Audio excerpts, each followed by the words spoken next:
Revolution knows no compromise. Revolution overturns and destroys everything that gets in its way.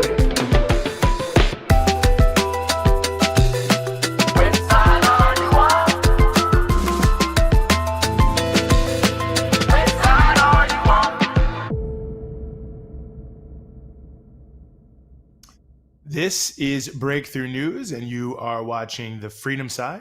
I am one of your hosts, Eugene Puryear, here as always, alongside my intrepid co-host, Rania Khalek. Rania, great to be back alongside you.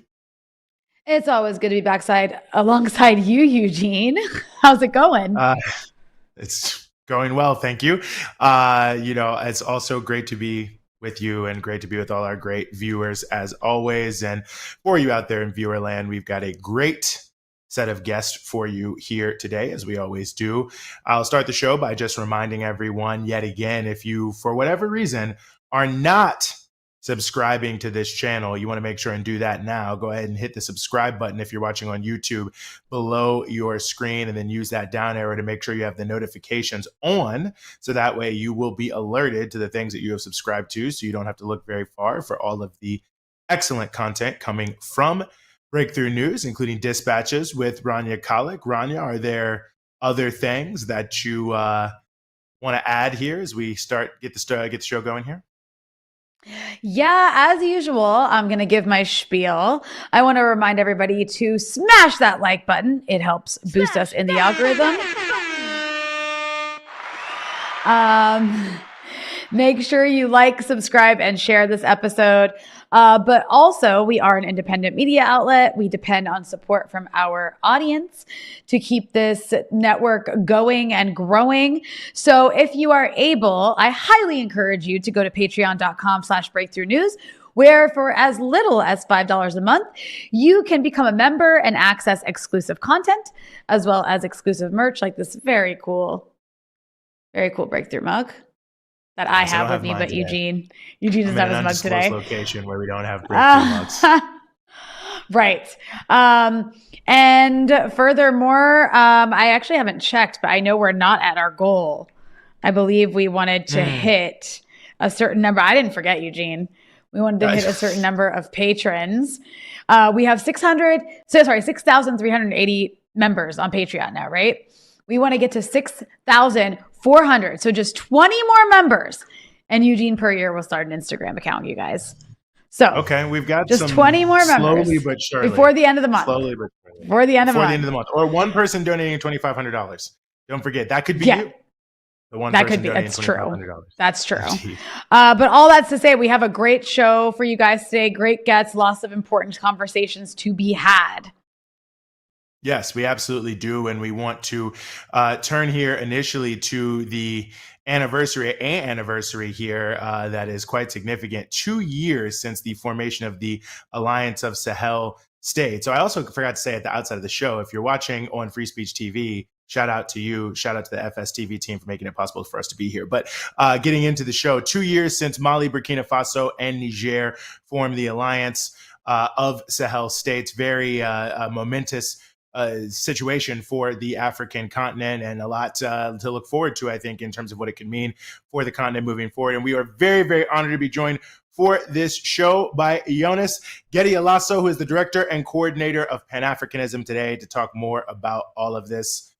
Jonis, thank you so much for being with us. Thank you, and hello to you, hello to your viewers. It's a big pleasure to be here.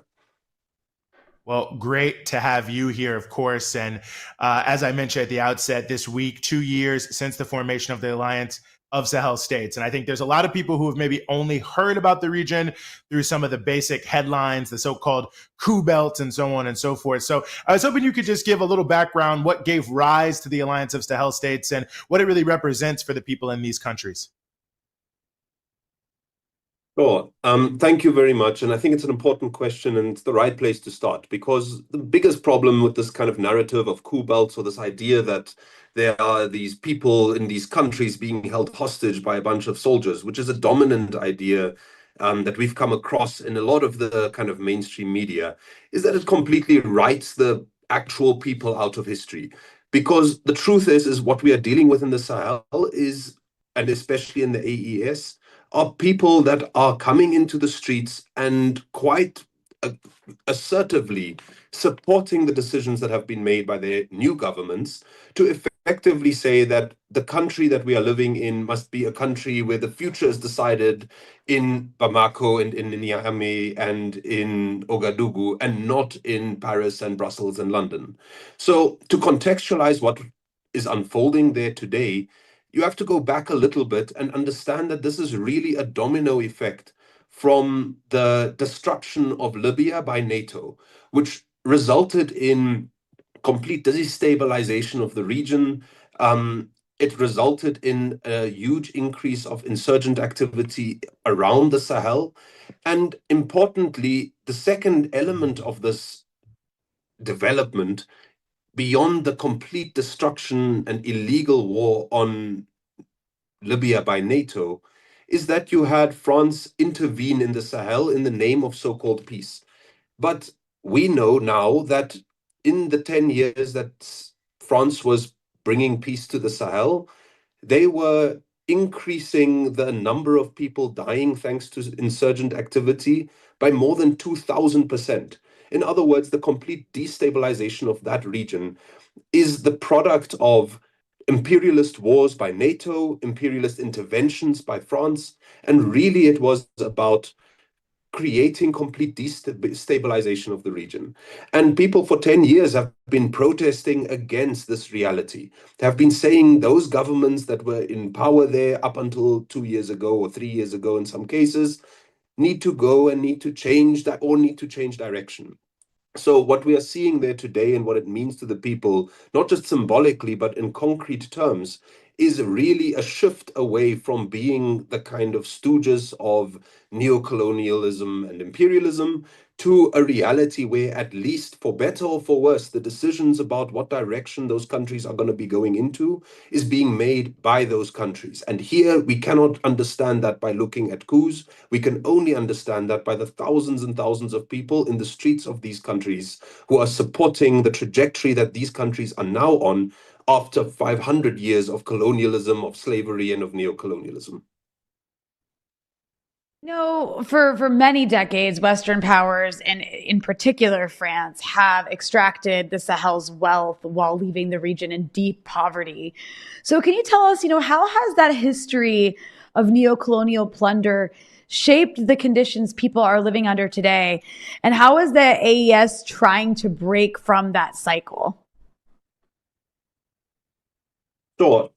I mean, I think the best place to start in responding to this question is by creating a contrast, which is that in Niger, up until recently, 80% of the population has no access to electricity. At the same time as 80% of the Nigerian population doesn't have access to electricity, every third light bulb in France is being powered by uranium taken out of Niger. That is in a nutshell, the reality we are confronted by. Now, this is again doesn't come out of nowhere. It comes from 500 years of slavery, of colonialism, of neocolonialism. It comes from the fact that and we know this, that resistance exists anywhere where there is oppression and exploitation. So there has been a fight against the kind of subordination of the African people and the African continent since the day that people started doing that. But there has not been the same level of success in achieving all of the objectives of the historic national liberation struggles. And countries such as those that are now in the AES, particularly the countries that had been colonized by France, were kind of dealt a very heavy hand in the process of flag independence. So you mentioned the word neocolonialism. It's a concept that people like Kwame Nkrumah spoke a lot about, because it deals with the reality where you get to have your own flag and you get to have a president that looks like you. But the actual kind of wealth of the country, the question of the economic future of the country continues to be in the hands of the colonizers or neo-colonizers. So we've seen this. Again, there are various examples of this. One I've given around the kind of uranium, but that's just one of the many natural resources. Gold, various other natural resources continued to frankly be robbed broad daylight from these countries and their people. And the kind of CFA franc, which is a kind of arrangement that was enforced on these people at the point of independence, where 50% of the foreign reserves of the currencies of those countries have to be kept in the Bank of France. I mean, this is effectively a colonial tax that was continuing, and in some cases continues until today. And lastly, I mean, these kind of special cooperation agreements, etc. So what we were confronted by, with what the AES was confronted by, is really an ongoing colonial relationship. And it is that which is being broken. And this has happened in various ways. I mean, key sectors of economies have been nationalized. There are talks of creating a currency that breaks from the CFA franc. But I think there have been ways in which there have been attempts to really confront the long legacy of colonialism and neocolonialism in very concrete and material terms for people. So when I was there a year ago, it was rainy season, there's a flood. A lot of people lost their houses in those floods. What is the first thing that the government, the new government in Niger does? Is it reduces the prices of cement by decree in order to make it possible for people to shift from mud houses to cement structures, which allows people to build the kind of houses that would be more resilient in the context of a flood. So what is the AES doing? I mean, we have to remember, we are talking of countries that had been impoverished by the kind of what the imperialist and colonial reality that had confronted them for so long. These were and still are the poorest countries and among the poorest countries in the world. But these steps are really the steps of trying to walk back 500 years of exploitation and oppression, of which some of which we've discussed, and really you can't summarize all of this, but that is the kind of ways in which there is a hope that we are able to really change course and move towards a future where, again, it's not just about deciding and sovereignty, but it's also about saying that the actual material conditions of people need to improve. Their safety must be increased, and their actual material ability to make a dignified living has to be increased. Well, I'm glad you brought up the issue of safety, Jonis, because this has been one of the other major issues in the headlines. Is these countries have, of course, kicked out France, in the case of Niger, also the United States, and they're working towards more of a harmonization amongst themselves in terms of working together in military force, but also have brought in Russia to assist in certain areas as it concerns the military. So I was hoping you could talk more about, this sort of new paradigm of security and what makes it different from what we saw before with the long sort of French and G5 type arrangements. Sure.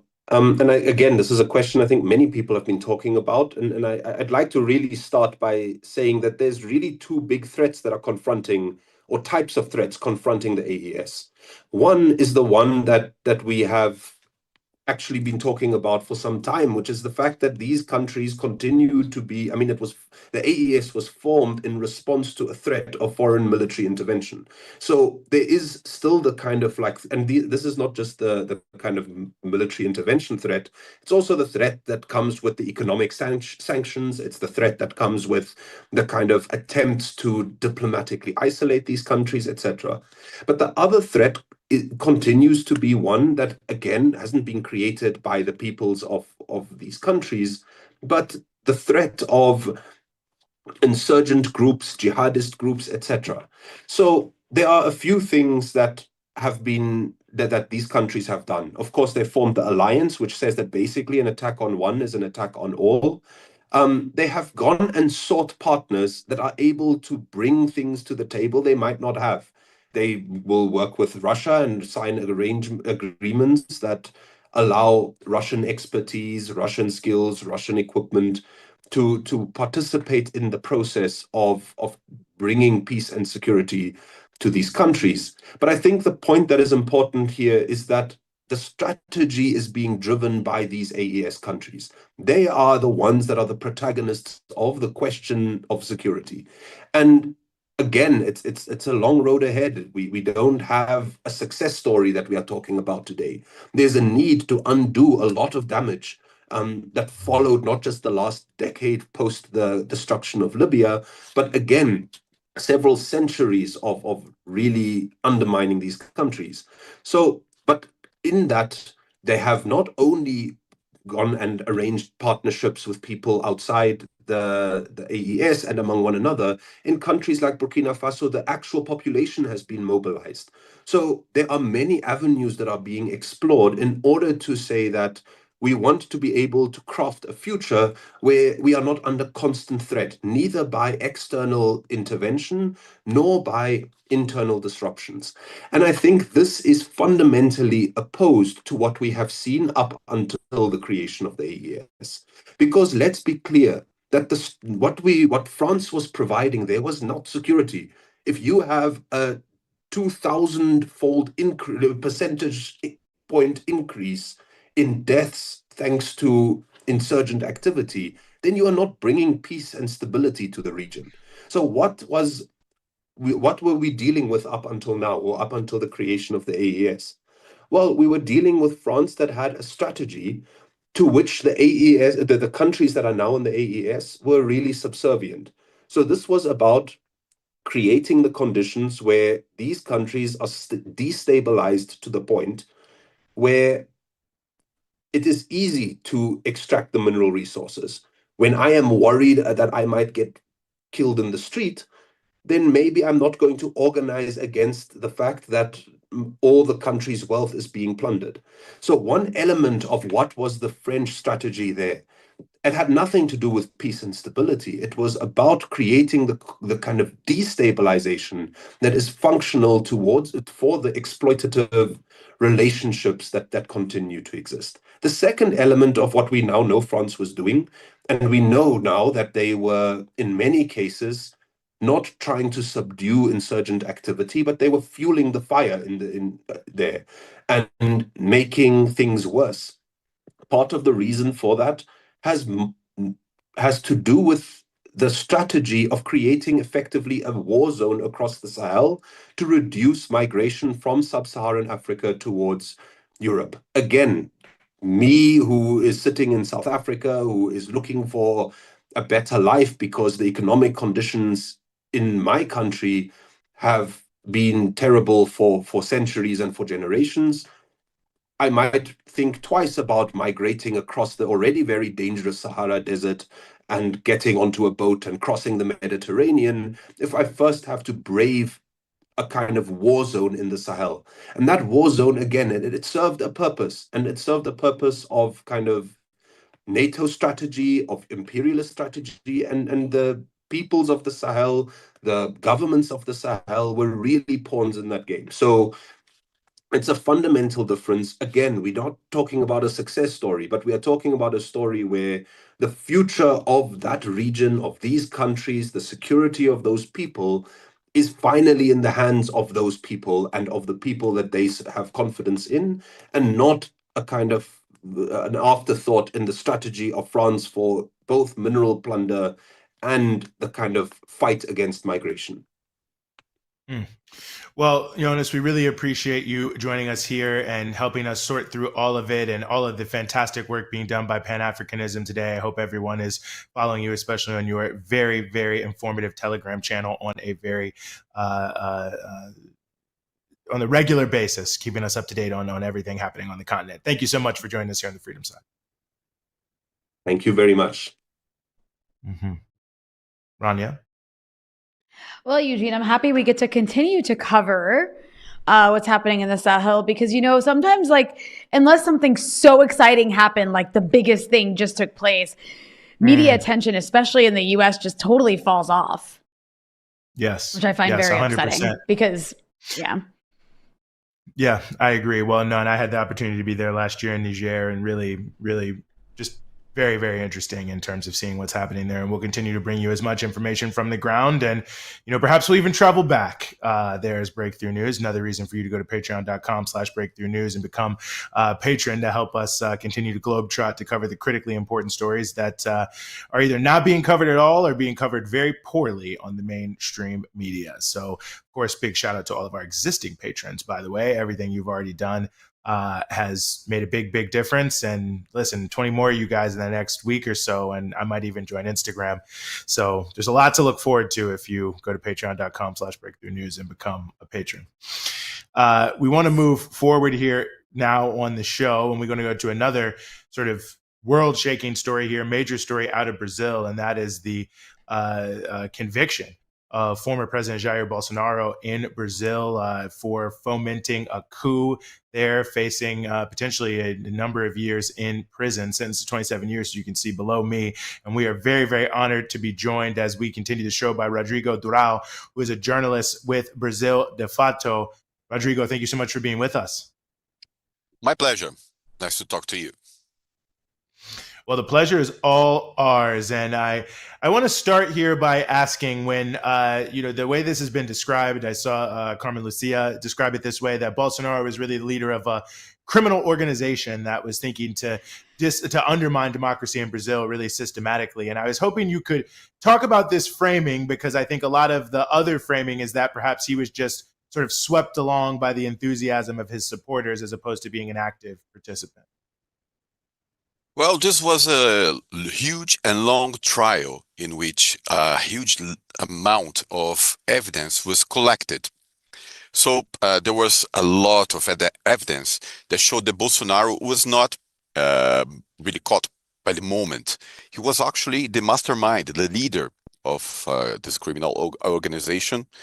That was he was responsible for both trying to overthrow the elected government and to target democratic institutions in Brazil. This investigation concluded that there were 37 clusters operating in this attempt, and Bolsonaro was involved in all of them. There was a cluster responsible for disinformation and electoral system attacks, another unit responsible for inciting military personnel to join the coup. There was a legal unit, an operational unit to support the coup actions. There was a parallel intelligence unit and also an operation unit for enforcement of coercive measures, including even trying to kill the elected president, Lula, and his vice president, and also a minister of the High Court. So Bolsonaro was involved in all of them. So it was proved by the court that he was the leader of this organization. And, with regard to all that, the minister emphasized that the attempted coup was not spontaneous, but part of this long prepared strategy, right? So what evidence has come out about the planning and coordinating specifically behind the January 8th attack, and who else within the government is implicated? Tons of evidence, a huge amount. There was, because these guys were not really that smart, to be honest. They recorded evidence against themselves in live broadcast to their audience. So there was a lot of video and even written documents that were used against them. The court concluded that the plan began to be put in practice by July 2021, with attacks on electronic voting machines, and it lasted up until January the 8th, 2023, after losing the elections. The elections took place in October 2022. So the culmination was January the 8th, 2023. Other evidence were the use of the Attorney General's office to disregard court orders, illegal monitoring using the intelligence agency. There was also the use of the Federal Highway Police to prevent voters to disrupt voting in locations where the then candidate Lula had the most votes. So there were locations where Lula was really popular. The voters could not reach, or there was an attempt to prevent these voters to reach the places where they could vote for the second round. And delayed the Ministry of Defense report, which found no fraud at the polls.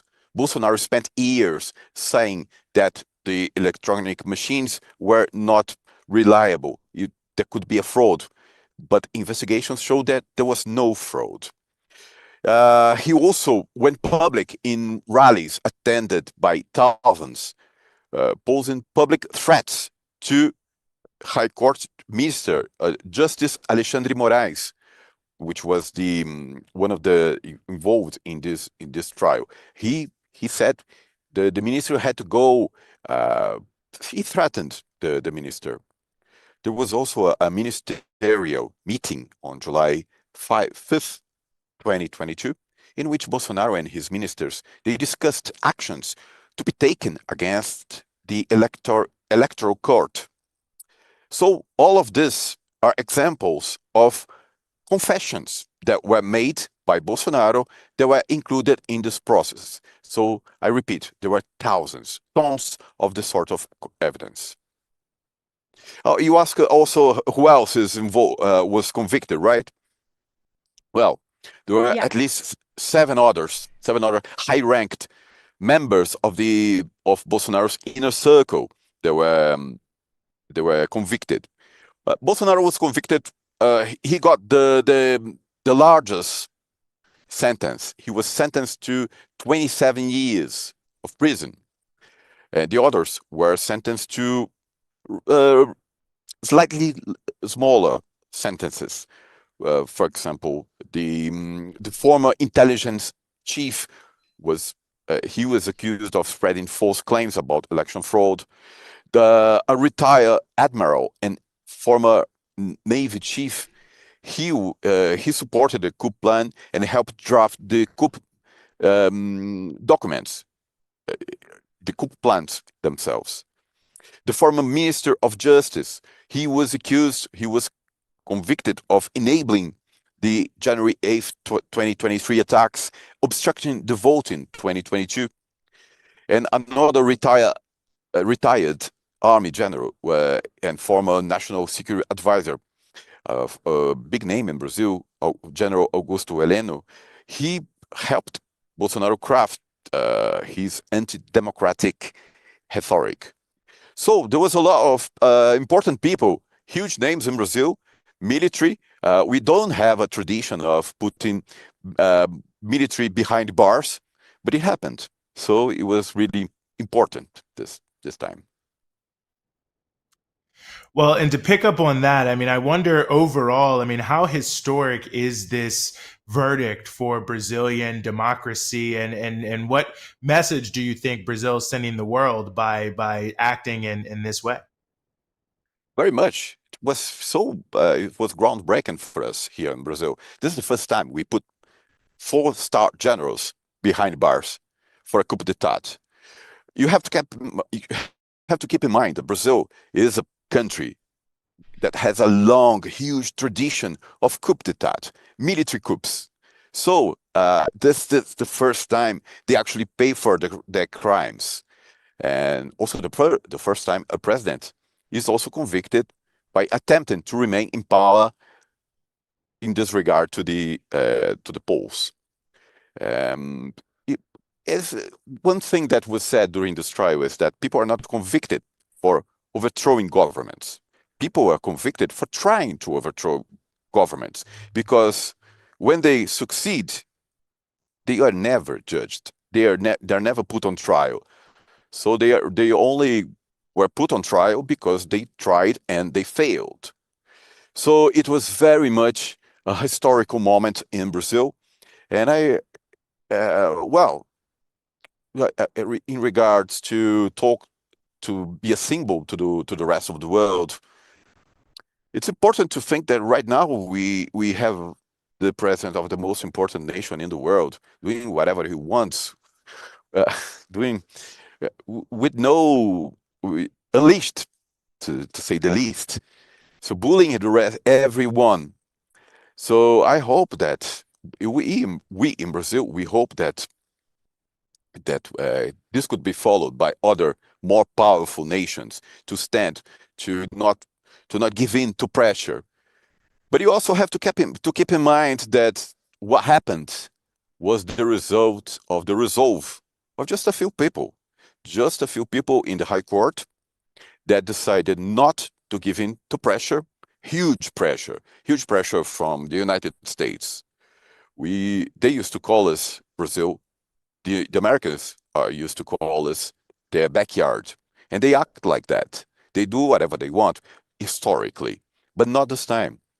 This time, Trump, you have to remember that Trump said that Bolsonaro was a political victim. He was unfairly being persecuted by a left-wing government.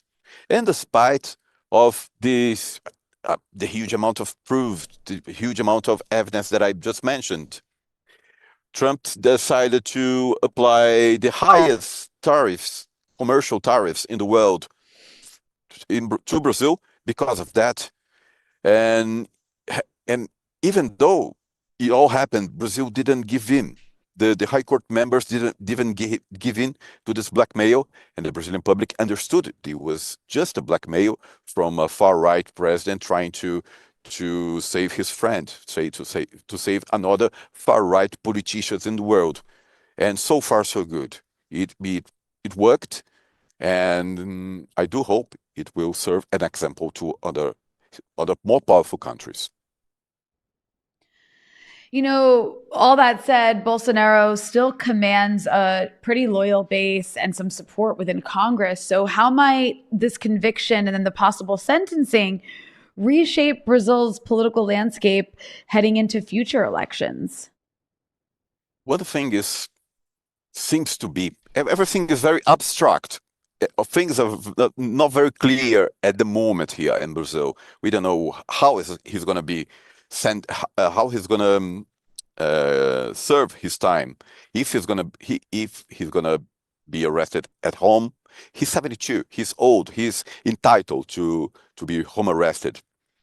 But one thing seems to be clear: he will not be the leader of the far right next year when we have presidential elections.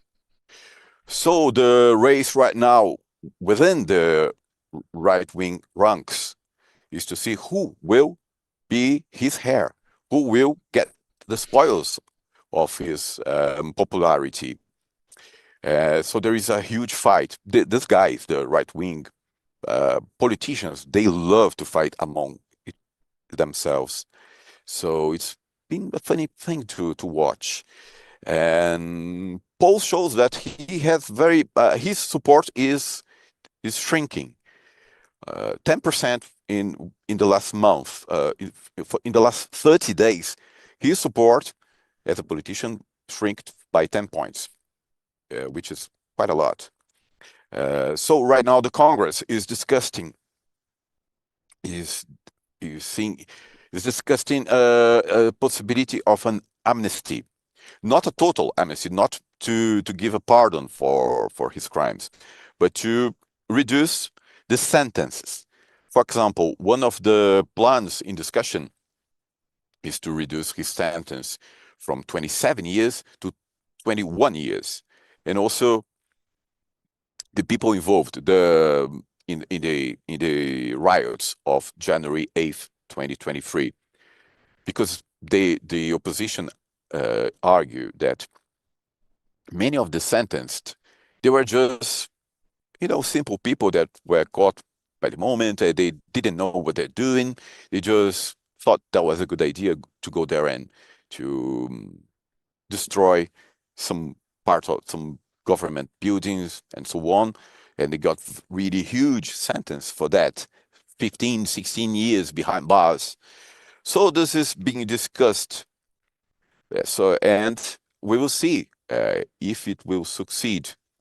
But the fact is that right now the Congress, everybody's looking for themselves. The right wing is trying to profit as much as they can against the government, Lula's government.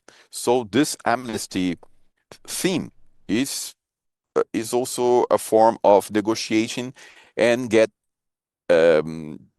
advantages in another areas. So we will see what happens. Well, Rodrigo, we really appreciate you, and certainly Brazil de Fato, the excellent work you've done to inform us all around the world about the everyday happenings with this trial and everything going on in Brazil. And you are, of course, a journalist there at Brazil de Fato. Rodrigo Durao, thank you so much for joining us here on the Freedom Side. My pleasure. Hope to talk to you soon. Bye-bye. Mm-hmm. Well, Eugene, I think it's fantastic, I guess, to see that, things are cyclical, right? So it seemed for a while like Bolsonaro was winning and he couldn't be stopped. And then, and Lula was in prison. And now you have a very different situation. So we'll see how it plays out. But all that's to say, sometimes when it seems like someone's winning and winning and winning, they might overplay their hand. And I think that's what happened here. 100%. I had the opportunity to be in Brazil too during the last election where Lula was reelected, and you could see the steadfastness of people coming together and pushing back, was very significant there. So despite Bolsonaro's attempts to overthrow the government, the democratic movement so far has prevailed. And of course, our friends at People's Dispatch are constantly translating articles from Brazil de Fato. Brazil de Fato also has an English page, so definitely check them out and check out People's Dispatch to follow everything that's happening in Brazil. Well, we want to turn now to a very important issue, and that is BDS, if you will, boycott, divestment, sanctions efforts to isolate the country of Israel by reducing their economic support all around the world, and in this case, in the state of Ohio. And we are very happy to be joined here as we continue the show by Carly Riggins, who's a community organizer with the Akron Palestine Solidarity Collective and the Ohio Divest Coalition. Carly, thanks so much for being with us. Hi, thank you so much for having me. Well, great to have you here. And maybe let's just start, right off the bat here. I mean, a very broad-based coalition, as I've seen it, has come together there in the state of Ohio to try to do some divestment efforts. Give us a sense of, the breadth and the depth of who's involved and who exactly you're trying to get to divest from Israel. Yeah. So the Ohio Divest Coalition has been formed over the last 2 years. We have organizers from all across the state in the 3 Cs, Cincinnati, Columbus, and Cleveland. We're also represented in Akron, Toledo, truly all over the state. And we're joined by organizers, finance experts, lawyers, truly people from all walks of life, working to get the county governments that are invested and the state of Ohio itself to divest the hundreds of millions of dollars that are going directly to Israel through Israel bonds. It's interesting. Ohio had more money invested in Israel bonds than any other U.S. state before October 2023. I'm just curious, why was Ohio such a major backer of Israel? Like, how did that become a thing? And then I assume that's why it became such a major target for organizers. Yeah. Part of it is that there is a very strong Zionist lobby in Ohio. There is a group called the Jewish Federation that has operational bases basically across the state, but most powerful, I would say, in Northeast Ohio, which is where the vast majority of county level Israel bonds have been purchased and are currently owned. And part of it is there are a lot of businesses and corporations and billionaires who have vested financial interest in continuing to work with Israel and continuing to funnel money into Israel. So companies that profit off of oil, a lot of them have deep ties to Ohio and thus to Israel. And so it's kind of a combination of those two things, I think, are the big things that have caused Ohio to have such close relationship with Israel for so long. One of the things that I think is notable and important here is obviously we've been in this genocide for 2 years now, and people are looking for whatever type of efforts they can to end this genocide and to allow the Palestinian people to live in peace and self-determination. Talk about divestment as a strategy. Why is this so important, and what can it do in terms of helping to put pressure on those committing a genocide? Yeah, this is a great question. Israel bonds are unrestricted loans to the Israeli treasury. So these are tax dollars that are going directly to Israel and are being used very immediately for settlement expansions in the West Bank, for the genocide in Gaza, for the military occupation, for all kinds of violence that that Israel is committing against Palestinian people, and against the entire region. And so pulling this money out of Israel and bringing it back to Ohio is like a truly direct way that we can help the movement for a free Palestine, that we can contribute to this liberation struggle. We started organizing in Ohio for ceasefire resolutions at city councils, similar to a lot of other cities around the country and the world. And, those are good and symbolic, and they do have meaning. But I think that we made the move into Israel bonds because it was a material change that we could make. And so getting those millions of dollars out of genocide and occupation and apartheid is like a material difference. And that was really important to us. Yeah. And I mean, okay, so on the one hand, the reason that you've got so many, state and local governments in the US, like with Ohio, as you mentioned, so invested in these bonds is you have a lot of pro-Israel lobbying groups putting political pressure on politicians to keep it flowing. But I think it's super interesting that you all have been able to accomplish what you've been able to accomplish, driven by, ground up organizing. So can you talk a bit about the role of community organizing and coalition building? Like, what kinds of coalitions have formed around this campaign? It's been so incredible to see this happen. I think, a lot of people think of Ohio as like a deep red state, and in many ways it is, but the number of people that are just coming out from all over the country and all over Ohio to demand a free Palestine and to put in the work for it has been really incredible.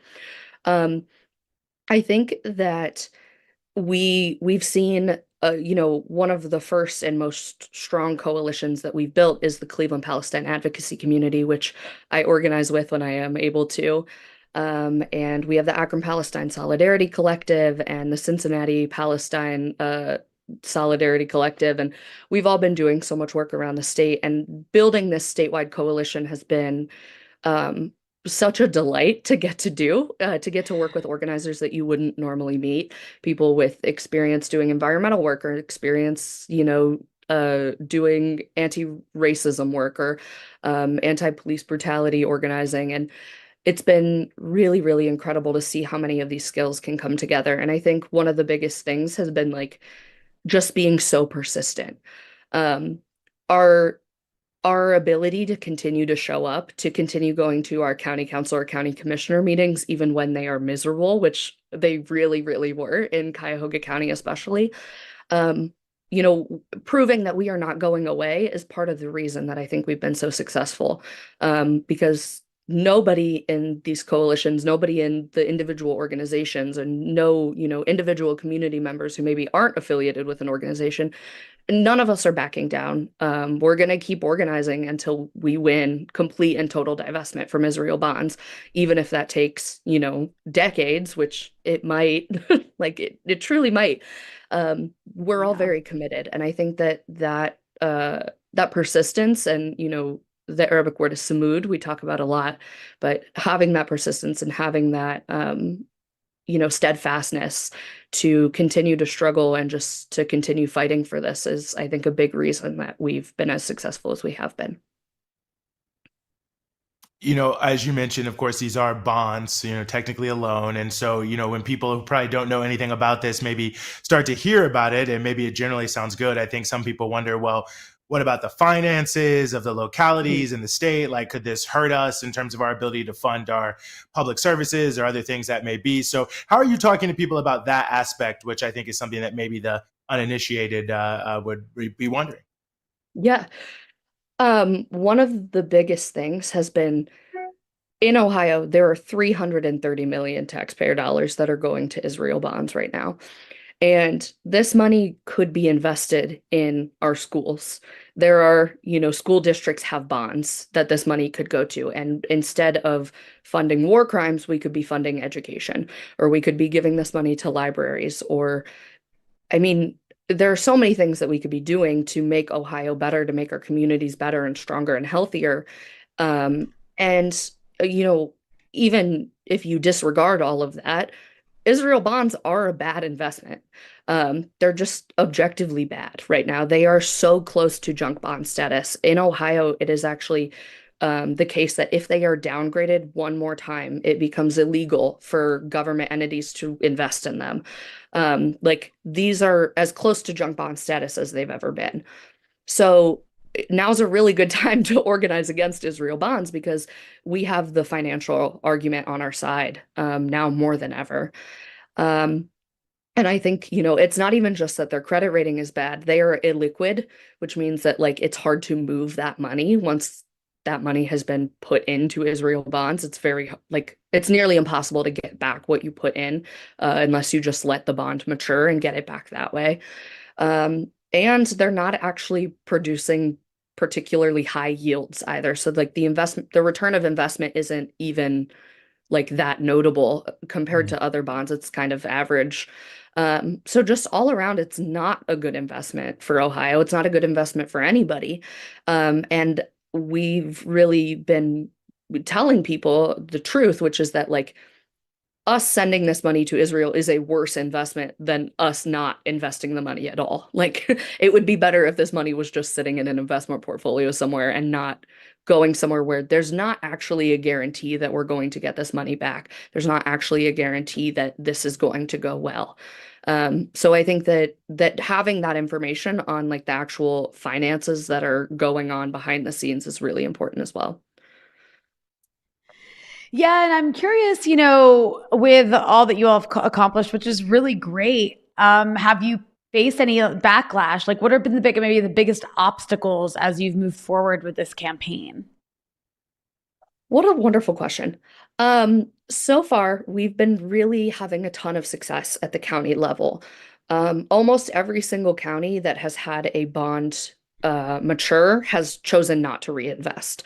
So historically, what has happened in Ohio is that a county will invest $1 million. They'll set it for a 5-year bond, and then in 5 years, they just immediately reinvest it, do the same thing over and over again. And because divestment is so difficult with Israel bonds, we've just been calling for don't reinvest when the bonds mature. Just stop reinvesting. And in almost every single county that we've met with treasurers, we've gone to these public meetings, we've done protests and demonstrations and all kinds of disruptions. We've won in all of them except one county. And that county is clearly the outlier. And even other officials that we've talked to have been I don't know why they would do that. That was a really bad decision. So at the county level, we're doing truly very well. And the only place that we have not been able to win so far is at the state level. And that is because our current state treasurer, Robert Sprague, is very deeply invested in Zionism, both in Israel bonds, literally invested, and also just as a careerist politician, he's very interested in keeping his relationship with Israel bonds and the Development Corporation for Israel, which is the group that issues those bonds. Keeping himself in their goodwill has been very beneficial to his career, and he wants to continue to keep himself there. So, we just had a bond mature at the state level on September 1st, and he reinvested that $10 million bond.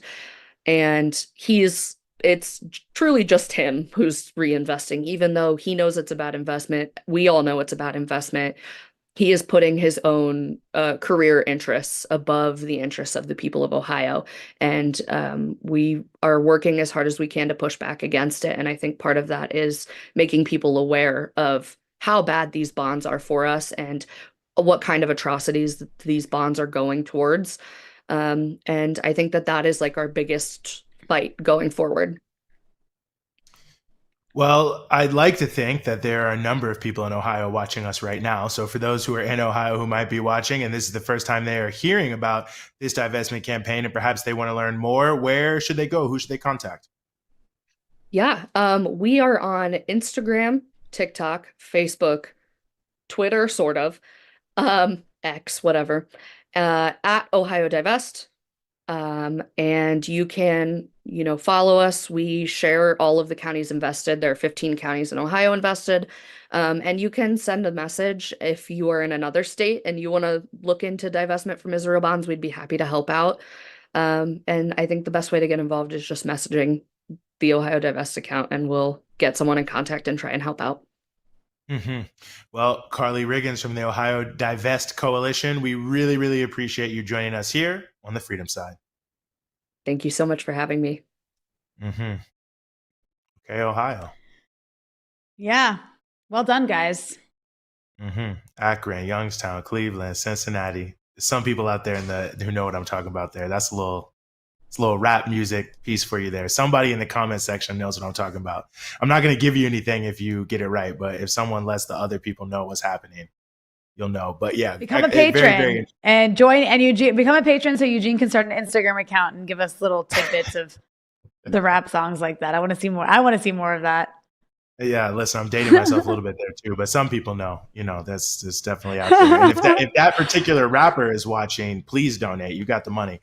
Nonetheless, yeah, I think it's very, very interesting, and I think we're seeing more and more of this happening, all around the country. People, looking to get various different entities to divest in various different ways. And I was saying someone the other day, Rania, that was the other thing I think that some people have tried to submerge in the history of the encampments that took place across universities, is that in almost all the universities and more that had encampments, many of them also had votes around those universities divesting from Israel. And they were all winning, like overwhelmingly, like 80%, 90% of students, being in favor of divestment. So, I think just like what happened with South Africa, where this became a big issue, you see in the Hollywood stars are now saying they're going to boycott Israel and different that. Same thing, the famous Don't Play Sun City in South Africa, and the campaign to get Michael Jackson, especially, not to play from Coca-Cola and other companies invested Ford, Shell, did make a difference in bringing down apartheid. Exactly. Indeed. Mm-hmm. And speaking of bringing down apartheid, yeah, thank you for that segue very much. We want to move to another very important issue, very much on the same wavelength here, and that is the Oakland Arms Embargo campaign. We are very happy to be joined by Voulette Mansour, who's a member of the Palestinian Youth Movement and an organizer with the Oakland Arms Embargo campaign. Thank you so much for being with us. Thanks so much for having me here today. Well, it's an honor to have you here with us. And I guess maybe I'll just start with the most obvious question. What is the Oakland Arms Embargo campaign? It's an honor to be here. It's an honor to be here. I just came back from the Oakland Airport right now, where we had a press conference and a rally this morning, rushed back in time for this interview. But we had this press conference in front of the Oakland Airport. And one of the things that, rang through all of these speeches and all of these, powerful speakers who were talking to the importance of this campaign to unions. We just had UAW Region 6 endorse the campaign, which represents 120,000 workers across the West Coast, Alaska, and Hawaii. We've had a movement lawyer speak. We had faith leaders speak. We had organizations, over 20 organizations that are now a part of this broad coalition and growing coalition to demand that Oakland end its complicity in genocide, right? End its complicity and end these military shipments that are being shipped from our civilian airport, from civilian infrastructure to the Israeli military. And just to give you all a little bit of context, we launched as the Palestinian Youth Movement this Mask Off Mercy campaign that really tied logistics to everlasting war. I know y'all have talked a lot about the Mask Off Mercy campaign here on your show, but we looked at rail, seaports, and we started to look at airports too through that understanding of the role of logistics in the supply chain of weapons and military cargo and arms to Israel. And that's when we started looking at the creation of the F-35. right? And the F-35, that's one of the most expensive and deadliest weapons on the market. And we saw that, through our research, we were surprised and shocked that Oakland popped up on the map as not just a stopping point, as not just a blimp on this map of support and flow of weapons and arms and military cargo to Israel. It was a central node.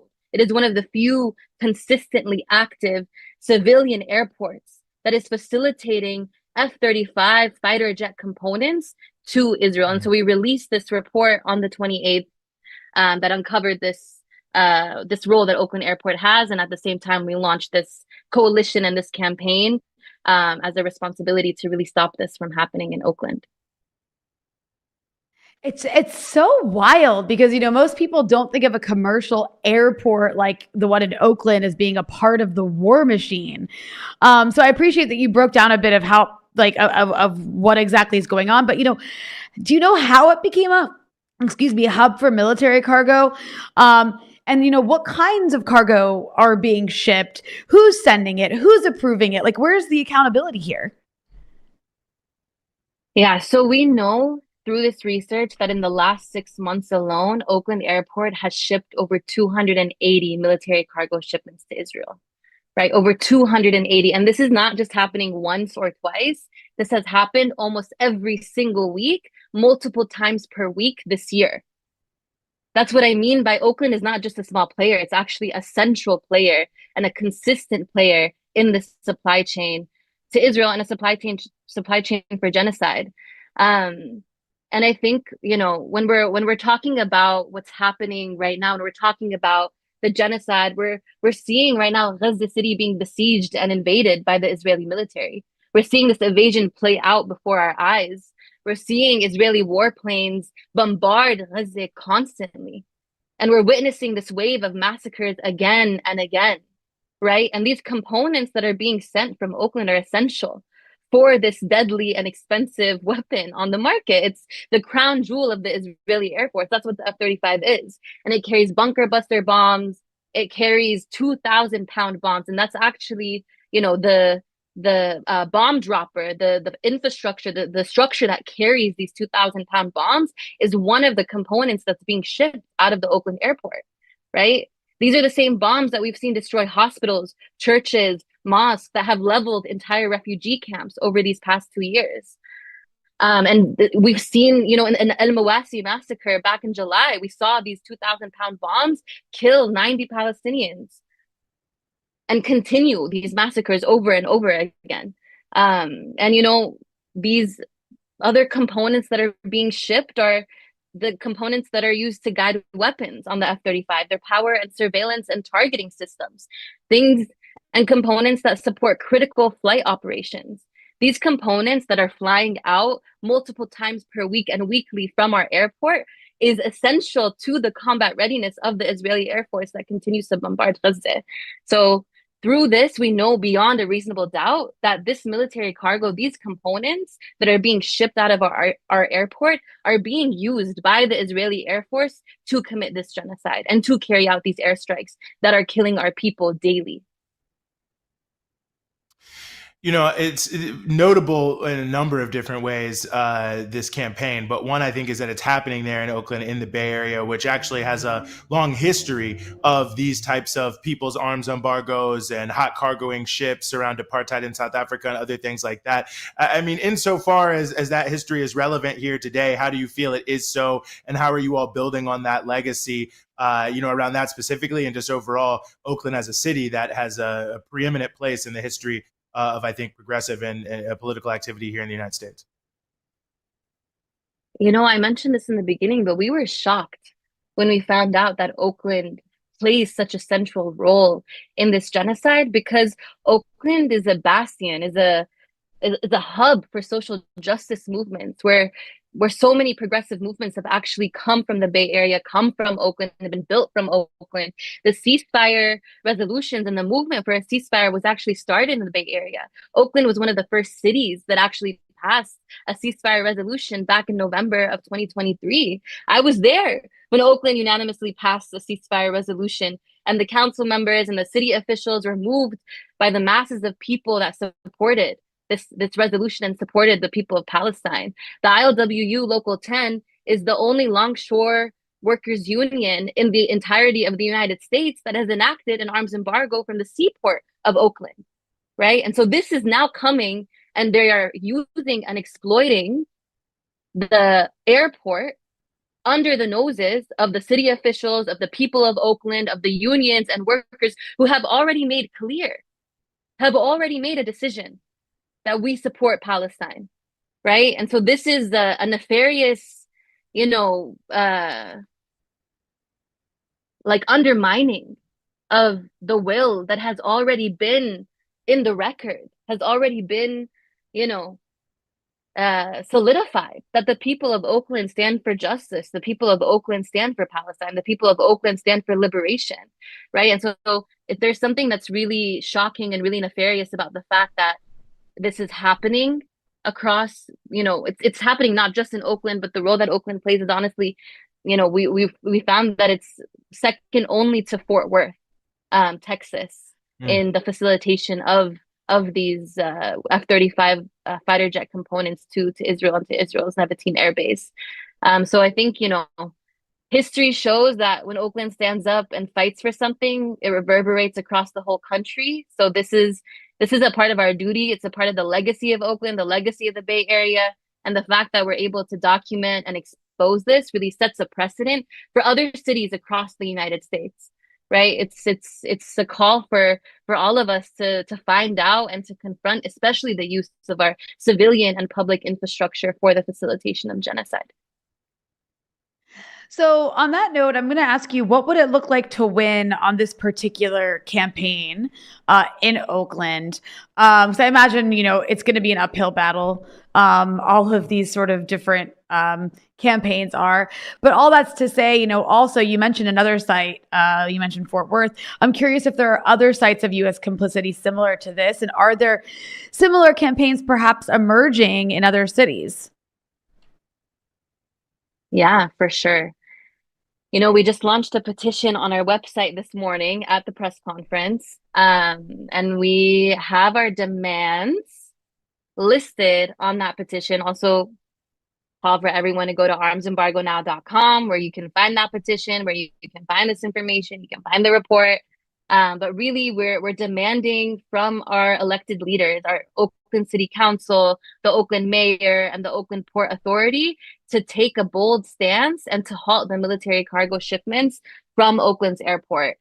And our three main demands are: one, to immediately cease all military cargo shipments from Oakland Airport to Israel; two, to implement an arms embargo through a permanent policy that prohibits the use of Oakland's public infrastructure and finances for military transfers to Israel; and the third is to create governmental processes of accountability and transparency to ensure that Oakland is not complicit with genocide worldwide, right? And this is in line with, like, our resources should prioritize community needs, not enable ethnic cleansing of the Palestinian people. Our public infrastructure should not be used to facilitate daily massacres. We shouldn't be thinking when we go to Oakland Airport, or we're dropping off a loved one, or we're going to travel somewhere, that there are lethal F-35 fighter jet components that are just in the next plane over.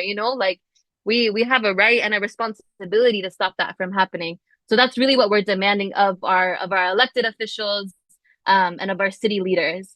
And to your question around, how this is being proliferated, there, when ceasefire happened, that was a movement that spread across the nation, right? That people were demanding from their city officials, they were demanding that their city and that their locale stands with Palestine and calls for a ceasefire, right? And now in this moment, we need to raise the ceiling of our demands, and we need to understand that in order for a ceasefire to be enacted, in order to uphold that spirit of those ceasefire resolutions that so many of us passed within our cities, we need to actually implement and enforce an arms embargo. And so this is actually something that every city should be taking up and can be taking up and are taking up, right? Oakland is the first city to launch a local arms embargo campaign, but it's definitely not the last. And there are many cities across the US that are taking this up. and are also seeing that the use of civilian infrastructure, something that we didn't really know about before, but now we know that the US sends 68% of the weapons to Israel, but now we know that they use our airports and our civilian infrastructure to make that happen. And as people of conscience, we have a responsibility to stop that. And so arms embargo is something that we need to proliferate. We need to raise that demand, raise the ceiling, and continue to make a stance in order to see the end to this genocide, and to make sure that Israel doesn't have the materials and the tools to continue this like wholesale massacre of our people. Mm-hmm. Well, and let me just ask you, before we let you go here one more time, I mean, how can those who are in the Oakland area, San Francisco Bay Area, find out more and get involved, or others if they just want to learn more about what you're doing? Yeah, well, I mentioned this a little earlier, but I'll say it again. I'll keep saying it. Go to armsembargonow.com. You can find all the information there. You can contact us if you want to take this up in your city. You can go to the Get Involved tab and fill that out. We'll get your information and see what we can do to support. And then again, please sign the petition, especially if you're in the Bay Area in Oakland. Please sign the petition up on our website, and get plugged in, and you can stay updated on our Instagram at Oakland Arms Embargo. Yes, well, repetition, of course, is golden in this case. Voulette Mansour with the Palestinian Youth Movement and the Oakland Arms Embargo campaign. We really, really appreciate you coming and informing us here on the Freedom Side. Thank you so much for having me. Mm-hmm. Rania? Well, I mean, it's just crazy to have a civilian airport being used to transport weapons to help facilitate a genocide. Just like completely insane. Yeah, I mean, it really is. And I think it speaks to just how pervasive the military industrial complex is here in the United States. And, you talk about the F-35, you talk about all these planes. This is one of the big ways that the military industrial complex, you could call it the military industrial congressional intelligence complex, if you want to be more exact, but they deliberately spread as much of this around as they can to quote unquote create jobs, so that in every congressional district, there's sort of a built-in, desire of politicians not to do anything about the war machine, because they want to have this sort of lowest common denominator where we're providing jobs. I mean, you are from Northern Virginia, of course, where all these terrible companies are headquartered, and I'm sure you know about that, Rania. But even in my small little town of Charlottesville, I don't know if this is still the case, but back when I was a kid, they made like they call it like the brain, the computer of the F-16 there. And it was like this factory. It's kind of out of the way, actually, near the airport, believe it or not. And no one knew about it, but it was like a few hundred jobs. And when people would bring up military spending, this would always come up. They'd be like, well, look, there are these people making this thing for the F-16. It's good for our area. And so it's really, every nook and cranny of the country is so tied in, whether it be the military bases, whether it be the contractors, their offices, their factories, the airports and the ports that ship them out, the trucking companies that drive them around. I mean, it really is, directly in the fabric. And when you look at the end of World War II, sorry to go on a long historical rant here, Rania, but I think it's important because that was the rise of the military industrial complex. And many big corporations were saying that they thought that there was going to be a gap created in the economy by the tooling down of the war production from World War II. And so part of how they, met the desire of these companies for just total untrammeled profits was to really continue this permanent military economy to some degree with the military industrial complex, to make sure that was always there to sort of prime the pump, if you will, for corporate America. So really just another, speaks yet again to how pervasive all of that is in our broader nation. Yeah, for sure. It makes you also wonder, like, what else is being used? Like you just said, like what other things in our cities and towns and neighborhoods in terms of public infrastructure for civilian use is also being used to help facilitate a genocide, or in some way part of the military machine that we use to wage war all around the world. Yeah, well, as you pointed out a couple shows ago, Boston Consulting Group, like you don't think of them as like a military contractor per se, but they're behind the Gaza Riviera plan. I mean, there's so many different insidious corporate, people benefiting. You've got even, the Israeli tech economy, which is deeply enthralled in the Israeli military machine. It gets all the funding, from these big Wall Street banks and institutional investors. So, another topic for another time. I'm sure we could go on about this for forever and a day, but I think it's something for us all to look into and to think more about how the institutions that are around us are complicit.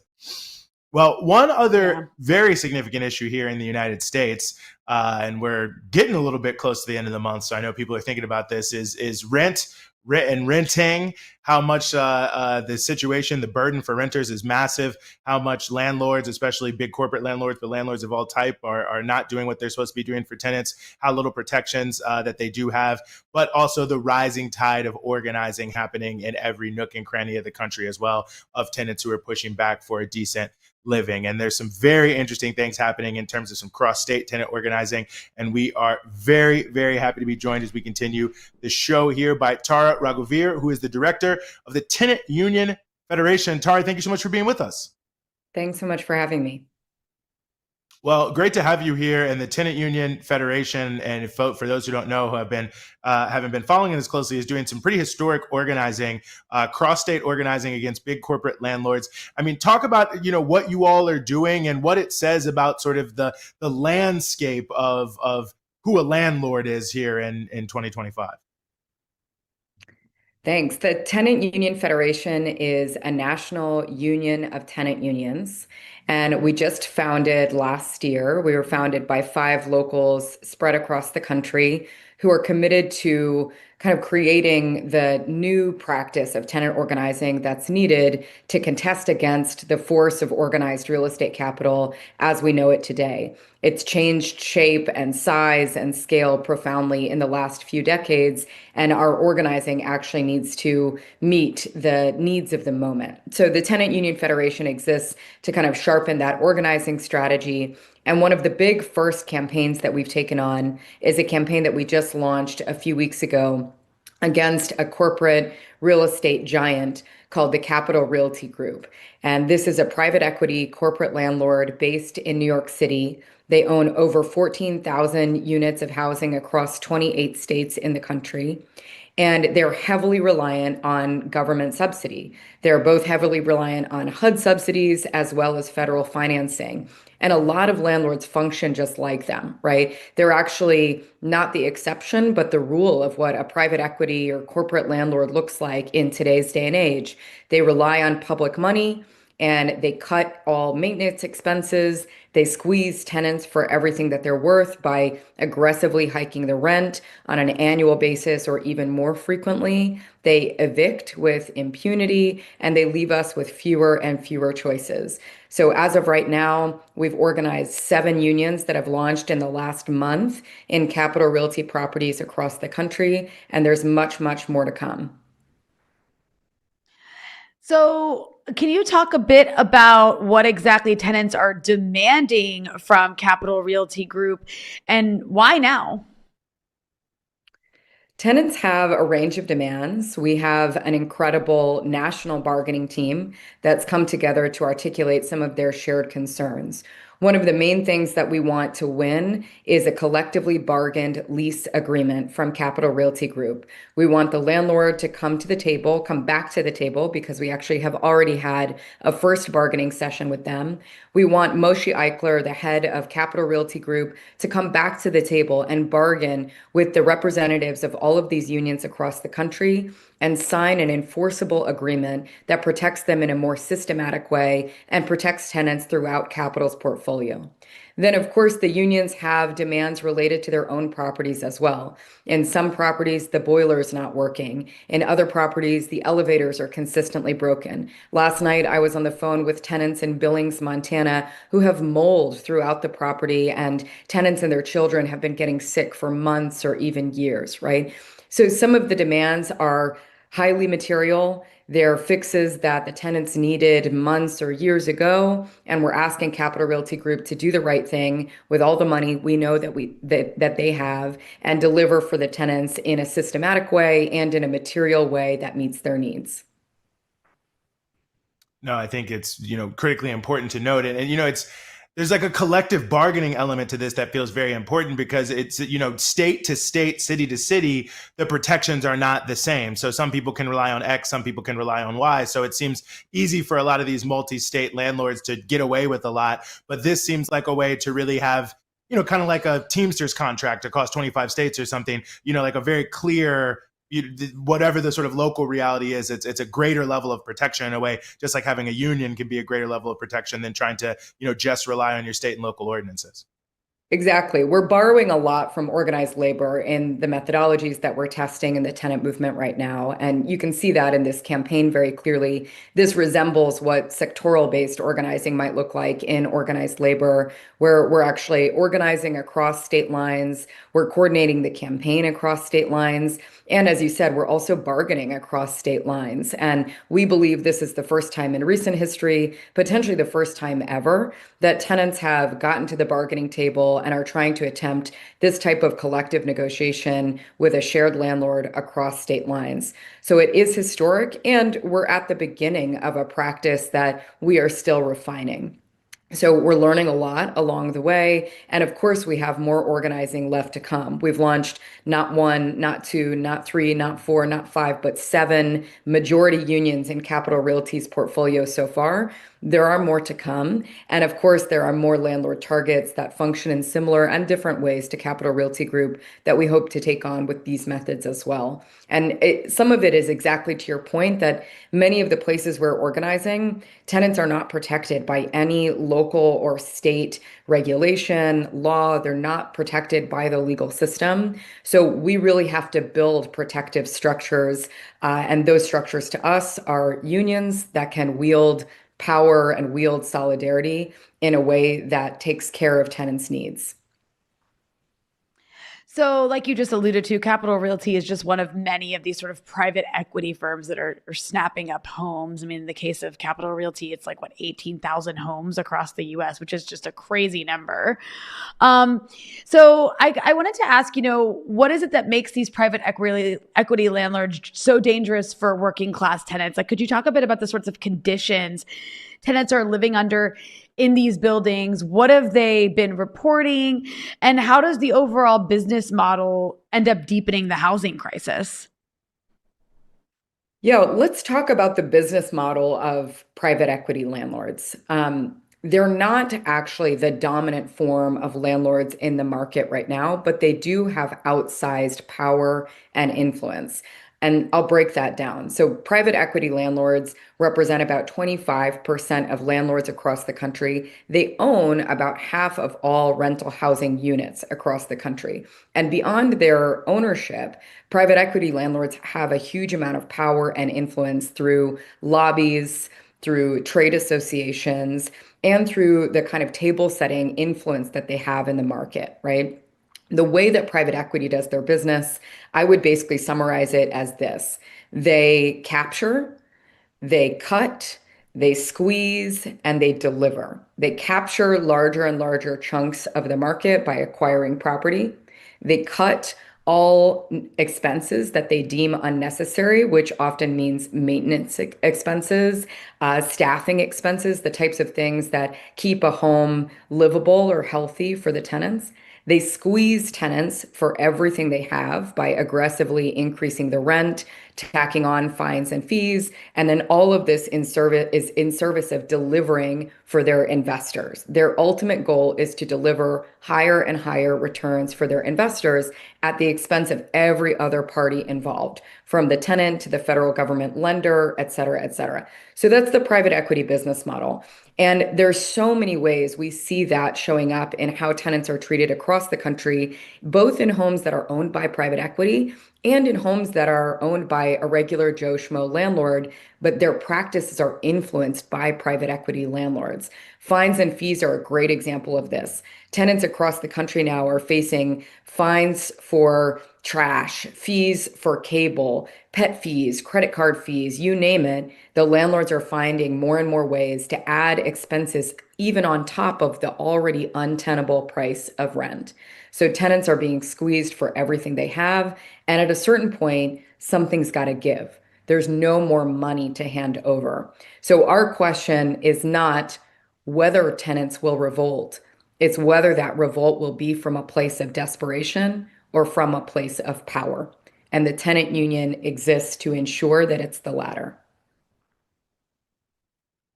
I'm really glad you brought that up. And as we've been talking about sort of borrowing things from the labor movement, and you think about the rise of the labor movement and really establishing dignity for workers as a part of the discourse. I mean, it feels like that's an important part of the rising tide of tenant organizing we've been seeing because, and this is not to slight homeowners, but I feel like we're in a society that lionizes homeowners and renters are sort of seen as lesser than, like you haven't done the right thing. You haven't managed your finances. You're not successful. I mean, there's all these different sort of tropes. And I think a lot of racism and classism that goes in there. And so, efforts like these, the overall tenant movement, I mean, how important is that to really sort of raise up the issue of the dignity of people who rent to live with, some humanity in their apartments and otherwise?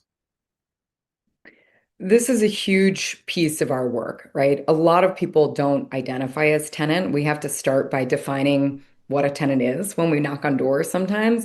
You're a tenant if you rent your home. We also have a relatively expansive definition of tenant to also include even working class homeowners who in some ways are tenants of their bank. We call them bank tenants, right? Unhoused people in our unions have identified as tenants at large. Some of them are, aspiring to have a roof over their head again, but don't have that right now or aren't in a stable situation right now. So tenancy is a sort of identity information in today's economy and society, I would argue. And we see the union as having a big role to play in sort of claiming and redefining that identity in the direction of power and in the direction of pride, right? Exactly to your point, people have been told in this country to be a tenant is to be a failure. To be an owner is to be a success, right? The only pathway to success, the only pathway to wealth or equity in this country historically has been home ownership, but that has not been accessible to whole swaths of our population for decades and decades, if ever. And increasingly now it's inaccessible to everyone. Young people, poor people, Black and brown people have basically no viable path to home ownership in this economy and in the year 2025. So we're kind of stuck in this position as tenants, whether or not we like it. And our sort of opportunity now is to create a new militant class, political and economic class of tenants who kind of recognize that as a political identity, an economic identity, and they're willing to do something about it. Mm-hmm. I would just want to ask you, for those who are watching, how can they get involved in I guess, a tenants union? We are so happy to report that there has been such a surge in interest in tenant organizing in the last several years. I think, in large part during the global COVID-19 pandemic, people really got clear on the home as a site of struggle, as we were told to shelter in place to keep ourselves and our communities healthy. And in the year before we had a widespread vaccine, the home became a real site of politicization. And we've seen such an uptick in interest around tenant organizing since that time. Just this summer, the Tenant Union Federation has led a training called Union School, where we have 240 people from across the world who are joining and step by step every week for 2 hours over the course of 3 months. They're learning how to organize tenant unions, run campaigns, and wield that kind of collective power. So part of the way that people can get involved in our movement is by getting in touch with the Tenant Union Federation, joining in these types of trainings that we have in the future.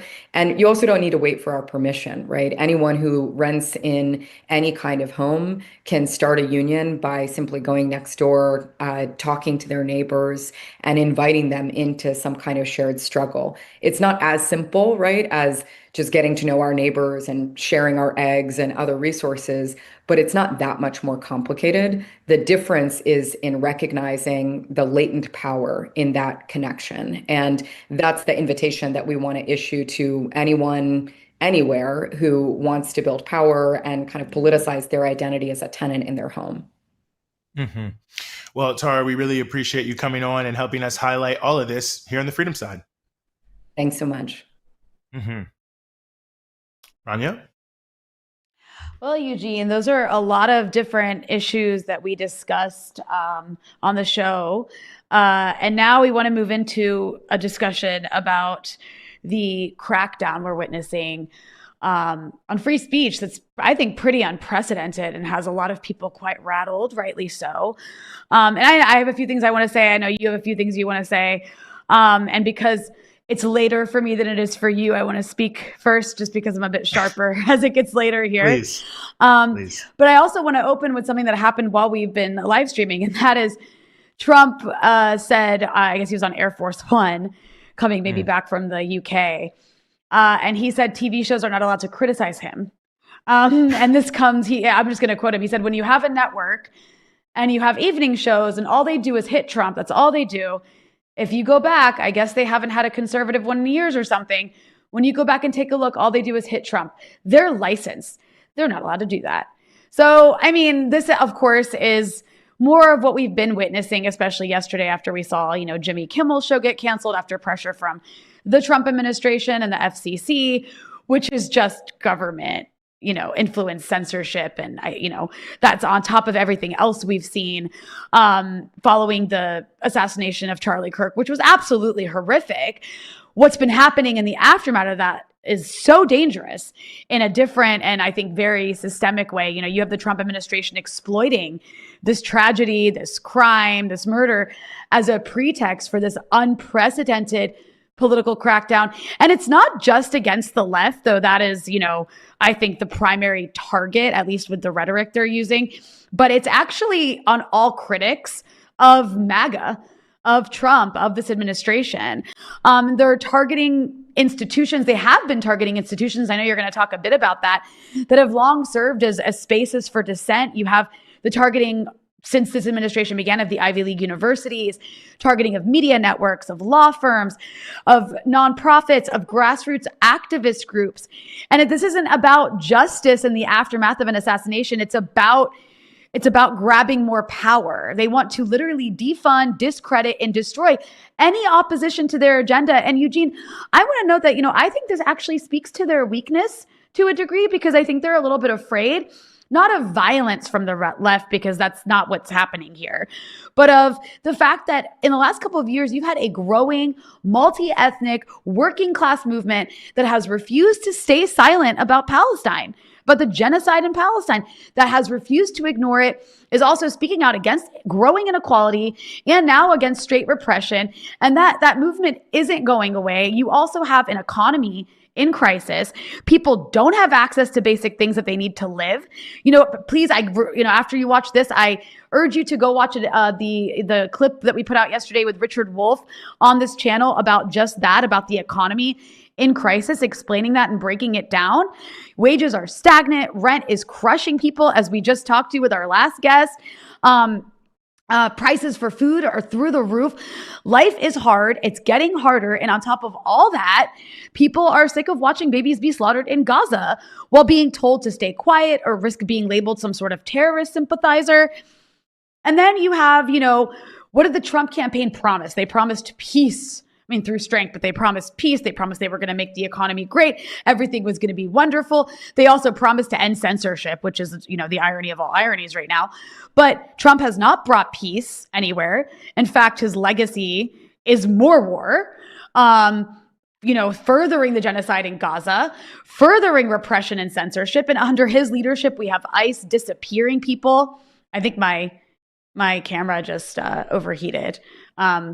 But I'm just going to keep talking right now. You're cooking. Go ahead. Yeah, I'm just a radio, but he's brought, but like I was saying, you have ICE disappearing people off the streets. The military's been sent into cities that don't want them there. He's basically protecting the sex trafficking, blackmail network of Jeffrey Epstein, which before, when he was running, he was promising to expose. He's handed more money to the wealthiest elites while deepening poverty for everyone else. So, when people are this angry, this desperate, what better time to ramp up the hate and repression?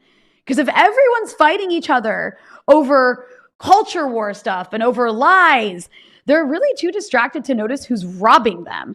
And, I think we're already, feeling this chilling effect, especially in the last week, because it is so unprecedented.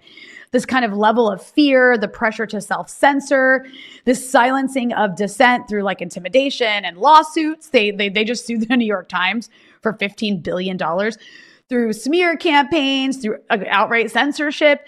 And that is the point, right? To create a chilling effect that is so pervasive that people stop pushing back, stop resisting before they even get a chance to try. Because, but I just want to remind people that silence emboldens those who are trying to take away your rights. Every time institutions cave, whether it's these universities that are submitting to this administration's demands to hand them lists of students and teachers, whether it's law firms, going by Trump administration conditions and then doing work for them, it feeds the beast. It feeds those who are trying to take away more rights because they will not be satisfied. It teaches them that all they have to do is yell anti-Semite or terrorist or, radical leftist, and that dissent will sort of fold. So, and also there are no rules in a witch hunt. And that's what this is. It's a witch hunt. Facts do not matter.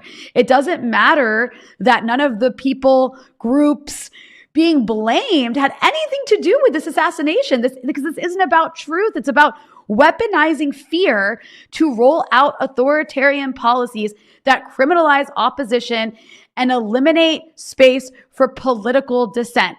And I gotta say, Eugene, the hypocrisy is staggering. The same people accusing the left without evidence of like hate and violent incitements are the ones who have been cheering genocide, still are cheering genocide, describing Palestinians and their allies in extremely dehumanizing terms, and literally calling for state violence against anyone who dissents to their policies. They cry all the time about cancel culture, while now using the full weight of the US government to shut people up and try to ruin their lives. And so I'll just leave it at this, and then I'll hand it over to you since my camera's acting up. But this isn't, again, this is weakness, not strength. It's a form of panic, I think. Trump and his allies know, and I know you're going to speak to this more, this is not popular. Their policies are not supported by the majority of people. But, if fear keeps people silent, that silence will be seen as consent. And this machinery of repression will continue to grind on even further. And that's why this is one of those moments, and we've been hearing people saying this a lot, that demands a united front, like across communities, across movements, across institutions, to push back and really just protect our rights, especially our right to free speech and to dissent, and to refuse complicity with authoritarianism, and to name the real threat here, the real danger here, which is not people demanding justice and peace, but actually the people who are using tragedy to destroy our rights and to take more away from the masses of people. And now you go, because I need to fix my camera. Yeah, well, as you mentioned, Trump's approval rating is low, 39% in the most recent Economist YouGov poll, which is notable because I think when you look at the election itself in 2024, Trump only won about a third of possible voters, right? So a distinct minority. And I think when we look issue by issue by issue, we can see that even some issues he was relatively popular with going in, the support for what he is doing has been sliding. And I think when you note about this, you use the word pretext, Rania. The reality is everything that's happening in relationship to the events in Utah that is leading to a crackdown on left organizations, progressive organizations, and liberal organizations is in fact pretextual. It existed far beyond the events that took place in Utah.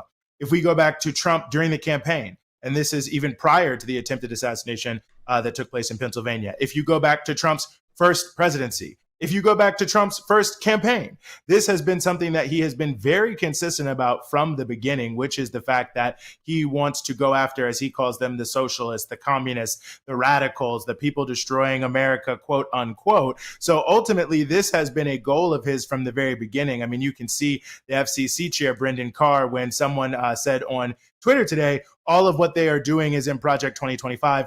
He responded with a Jack Nicholson meme saying, basically saying, yes, that is in fact the case. This was in fact our plan. So ultimately, this is the use of events that, they perhaps did not expect in order to push forward an agenda that they had from the very beginning.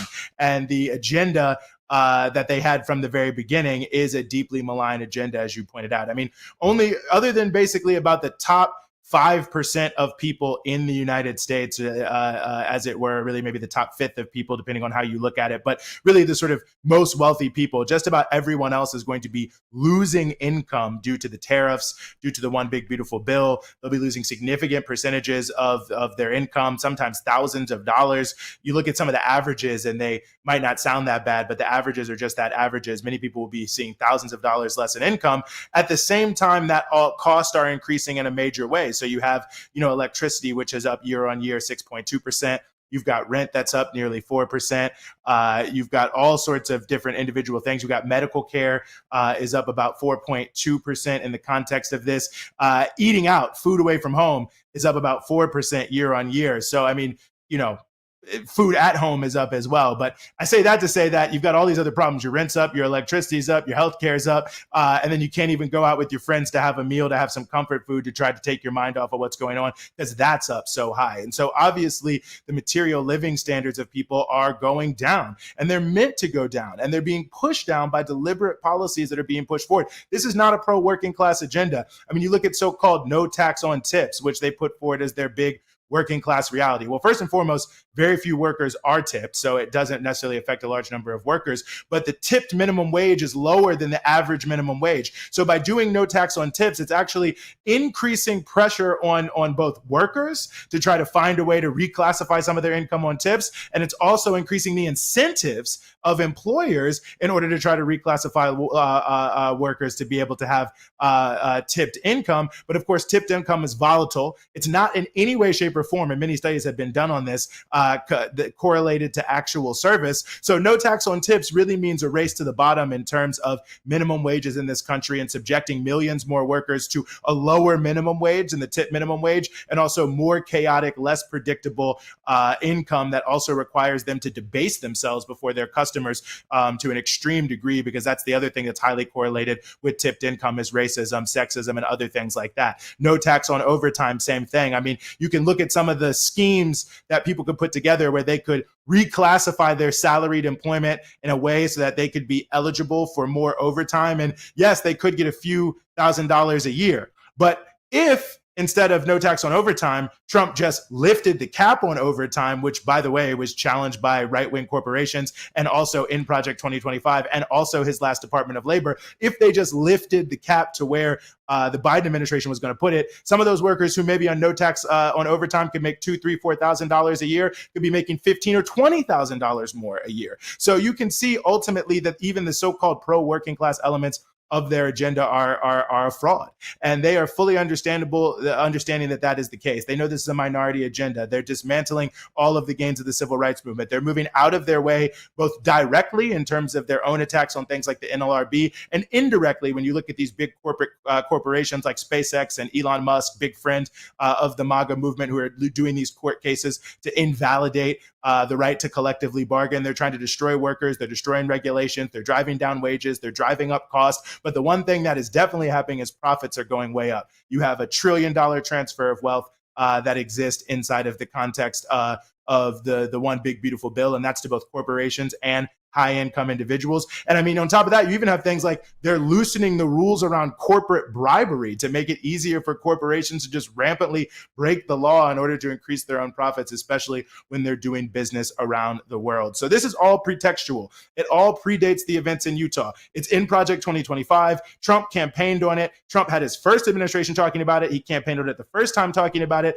All these MAGA people, when they were out of power during the Biden administration, talked about it. They know that they are in the minority, and they have to eliminate any organization, the infrastructure, the money, the individuals in some way that would represent the 70-some% of people who are against this, the 68-some% of people who are against this, because they don't want to have any guardrails or any pushback, even from centrist liberals who just raise mild opposition to what they're doing. They want to make sure that they can bulldoze the working class, bulldoze the oppressed communities, and really just install the richest 1%, 1/10 of 1%, even more on the throne of wealth, power, and privilege, with no one able to challenge them. And they're looking for everything they can. All you have to do is look at what Stephen Miller was saying. He said, we'll go after people with one law, and if we can't get you with that law, we'll go after another law. If we can't get you with that law, we'll go after you with another law. So what does that really mean? You don't even have to be breaking the law. We don't even care if you're breaking the law. We don't even care if we have to break the law and violate the Constitution. Anyone who is against this ultra-right, anti-working class agenda, we are going to go against you and try to stop you from having any manifestation of dissent, including violating constitutional rights, redefining the First Amendment away from anything that anyone would consider recognizable in this country. And I think it's a shame. But again, it's pretextual. We have to move away from recent events of the past 2 weeks and see that they have been talking about this for months, for years. They've written into their policy planning documents. It is their agenda, and they're using other events taking place in the nation in order to push them forward in a very cynical way. Yeah, that's why everything is such bad faith and hypocritical. That's why you can have the same person who, when Biden was president, was going on and on about censorship and about cancel culture, or even just a few months ago talking about cancel culture, who's now like, yeah, I want to cancel everybody and I want the federal government to do it for me. That's why that's happening, because it's an agenda they already have. You're just using a horrific tragedy. I mean, really, Eugene, this moment that we're in right now, obviously it's not to the degree of how bad 9/11 was, because 3,000 people were killed that day, but it's that aftermath where the war on terror, 9/11 was used to implement this war on terror that actually had kind of been already in the works. There was people who wanted to already do these things all across the Middle East, and this provided them with the perfect opportunity, and not just in terms of foreign policy, but also repression domestically. And the atmosphere right now feels a lot like that. I think the difference, though, is, and I mean, I don't know if you agree with me on this, but after the war, because 9/11 was so traumatic and so big, the country was in a place where a lot of things could be implemented with, unfortunately, I know everybody wasn't on board, but it was easy to get a lot of the country on board with a lot of the repressive measures that were put in place. Whereas now, I don't think, I haven't polled the country, but I don't think the majority of the country is on board with the destruction of the First Amendment. In fact, I even see, some fractures within the Republican Party on this. I mean, like when Pam Bondi made that comment about hate speech, saying, hate speech is a crime, when actually in America, hate speech is not a crime. It's actually protected speech by the First Amendment, and there's a lot of, legal precedent for that. Even people on the right were sounding the alarm, though, like, of course, not the majority. But all that's to say, these are not popular policies. And sometimes I think when you go online, it feels like they're popular policies because of the algorithm and because, it just kind of feels like this overwhelming, like MAGA excitement for all the things they can get in the aftermath of this. But that's just not the case. And I want to go back to that chill and fear factor, because I think in pushing this feeling of extreme fear among people is kind of what they're banking on. And they're trying to make examples. I mean, do you see what they're doing to Ilhan Omar right now? It's like everything. There are certain members of Congress where every single tweet is about Ilhan Omar. And they are just relentlessly harassing her with the most horrible racism, by the way. Really, really disgusting, but they're just trying to make an example of her. So like others, because at the end of the day too, it's like all these people that are claiming that, the left is putting them in danger they are putting people in danger because they're putting targets on them, and they're happy to do it. Yeah, well, I think that certainly this is not popular at all. And of course, post 9/11, we have to remember that our Fourth Amendment rights continue to be under attack due to the changes made there, especially Section 702, issues of the Patriot Act, and the unbelievable abuse of FISA to unconstitutionally invade our communications. But certainly, I think that most people do not want to have their constitutional rights totally shredded. And I think that that will be, really the point on the agenda here moving forward will be whether or not the Trump administration will be able to essentially change the basic form of government as most people have come to know it. So I think let's leave it there on that note. There's a lot to say and a lot to continue to follow in the context of all of this, and we will continue to do that across all the various platforms on which we are present. Before we get out of here, Rania, are there things you want to remind our viewers about? Yes, I want to remind our viewers to make sure you smash that like button. Smash that it helps. like button. It helps boost us in the algorithm that hates us. And also, if you support our programs here at Breakthrough News, independent media.